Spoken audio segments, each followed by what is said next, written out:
They are versatile, delicious, and nutritious. We're talking about beans. And today is National Bean Day, y'all. I know you're celebrating. So we brought in Chef Shaun Garcia to help us make a great recipe featuring the man of the hour, the main ingredient, beans.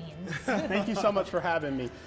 You're right, they're very versatile. There's something, no matter what season they're in, they can be used. Whether you're making a bean dip for a sporting game, or you're doing a heavy stew, or even in the summer you're making like a bean salad. So today we want to really showcase the white beans. I think there are more can be utilized in so many dishes. So today we're doing a white bean chicken chili. This is actually one of my mom's favorites. Growing up in my mom's restaurant, it was something that she's very passionate about. So we're going to start with some more onions and garlic in our hot Dutch oven. Already, you know it's going to be good. Anything with onions and garlic. And so, especially right now when everybody's sick, it helps clean up that. It definitely does. It's one of those, goes back to those comfort foods, where you're really like, man, I don't want to leave the house. I just want something that I can maybe eat on for a day or two. And this is a great one. So we did our little onions and a little garlic. We're going to do some corn this time of year. Frozen corn's perfect. Yep. During the summer, you could cut off your corn. And then freeze it. Perfect. And when you freeze stuff, like how long would that last? I know a lot of us do freeze it from the summer. I like to keep my frozen stuff about anywhere like no more than 3 months. But if it's something like a big roast, you could, I'd say 6 months. But anything longer than that, the quality starts to kind of dissipate and jeopardize. So this is one of these little quick hacks for me. I'm a huge fan of the rotisserie chicken. And it's one of those that I can somehow get like 3 dishes out of one. So this is a great dish for that rotisserie chicken leftovers. Literally get it in there, let it kind of stew up. But so good. Like I said, this is one where if you have some maybe roasted chicken or even grab that rotisserie chicken on the way home. Perfect. It's so easy to pull apart.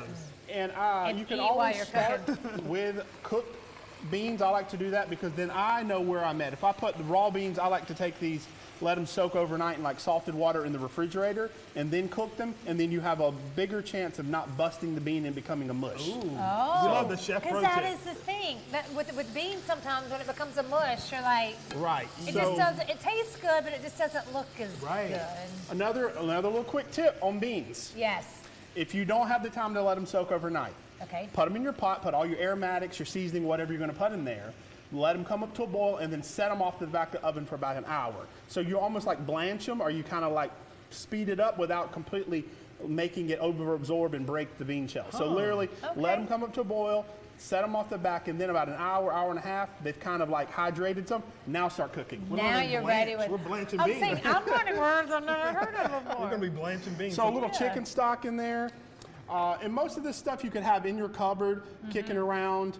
I like to finish mine off once it starts coming up to a big simmer. I like to put in cream cheese, or you could put heavy cream. I'm going to finish it off with some mozzarella cheese or any other cheese that you like. And right over the top, some scallions. Scallions would be good, cilantro. And depending on your heat, I like to put some coriander, cumin, a little bit of cayenne to kind of get a little. So you want a little spice, a little. So it's really up to your palate what you kind of like and what you don't like, and what maybe the kids like. So something that you can make it, and it's a great leftover.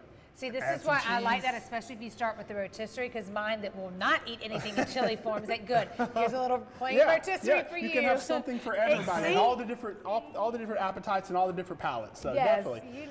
But this finish up with some cornbread and all that. But beans, like going back to that, it's one of those, even hummus. That's a dish that a lot of people forget. Garbanzo beans. Falafel, all those have those different beans in it. And we just got past New Year's Day with our black-eyed peas and stuff. But a lot of people, I think, overlook the beans. I think it's a very important dish, especially to the southern foodways, of different ingredients and different foods that you can prepare with all different beans. And the storage on them is, for dried beans, very, very long. We have a lot of beans going up because we were poor. And we have like 6 kids. You got to that's feed the a lot of people. best side, sometimes main dish. Put some beans in the crock pot. There you go. Thank you, Chef Shaun. We really appreciate it. You can never have too much cheese in something, right? Let it build all that body together. So thank you for having me. Of course, come back and see us anytime. This is what's for dinner tonight. Make a white bean chicken chili for National Bean Day. And shout out to Mama Trudy for producing this guy. Yes, thank you, like Mama Trudy.